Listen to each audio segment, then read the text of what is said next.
তো আমার মানে এই মুনমুন চক্রবর্তী সেন অ্যাকচুয়ালি উপদেষ্টা লেখনী সাহিত্য পরিষদ বলতে গেলে এই মানে এইসব নিয়ে আছি, এবং প্রচুর প্রচুর সম্মাননা, প্রচুর মেডেল, মানে এখন এতই ঘর ভর্তি মেডেল সম্মাননা হয়ে গেছে। এই যেমন পশ্চিমবঙ্গ সাহিত্য সংসদ, এটা দীঘা কবিতা উৎসবে দেওয়া হয়েছিল।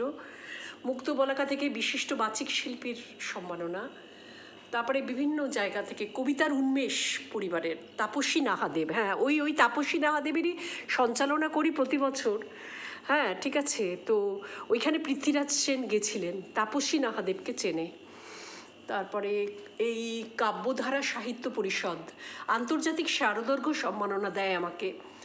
এখানে দেখা যাচ্ছে মন মেখলার স্বপ্ন সোনার তরী সম্মাননা, বাচিক শিল্পী মাননীয়া মুনমুন চক্রবর্তী সেন, বাচিক শিল্পী, লেখনী সাহিত্য পরিষদ অনেক সম্মাননা, ভারত গৌরব সম্মাননা। এই যে আমি আপনাকে দেখিয়ে দিচ্ছি যাতে করে কি না কোনো, এই যে এই সাহিত্য জগৎ সমাবর্তন 2025 মুনমুন চক্রবর্তী সেন, এটা খুব রিসেন্ট পেলাম আমাদের এই অপু দুর্গা সাহিত্য পত্রিকা থেকে।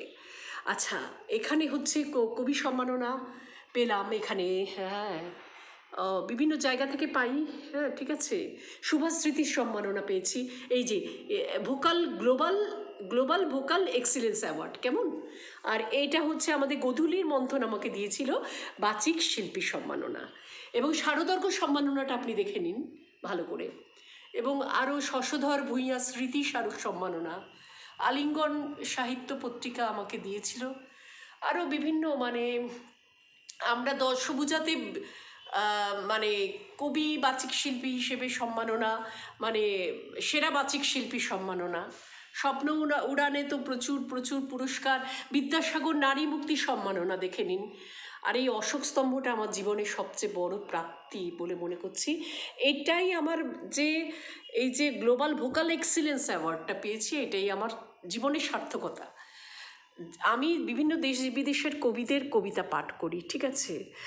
আর এই যে নজরুল স্মৃতি স্মারক সম্মাননা দিয়েছিল পশ্চিমবঙ্গ সাহিত্য সংসদে, এটা কিন্তু সরকারি, হ্যাঁ এই আর কি। আমি বাঙালিয়ানাও আমাকে দিয়েছিল। তো আমি খুব পরিশ্রমী বলতে পারেন, হার্ডওয়ার্কিং না করলে তো মানে জীবনে কিছু প্রাপ্তি হয় না। তো এই আর কি। আমার হাজব্যান্ড ম্যাকআউট ইউনিভার্সিটির professor and head of the department, মেয়ে লেভেল ম্যানেজার, এতে ব্যাঙ্গালোরে চাকরি করে, ঠিক আছে। এই আর কি আমাদের পরিচয়। আমার এই মানে এই যে হারমোনিয়াম দেখছেন, ছড়ার বই দেখছেন, হ্যাঁ আমার এই সব নিয়ে জীবন কেটে যায় আর কি।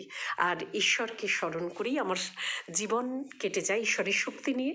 এবং সৎ পথে থেকে যেটুকু আমার রোজগার, তাতে আমি খুব খুশি আছি, ঠিক আছে এই আর কি।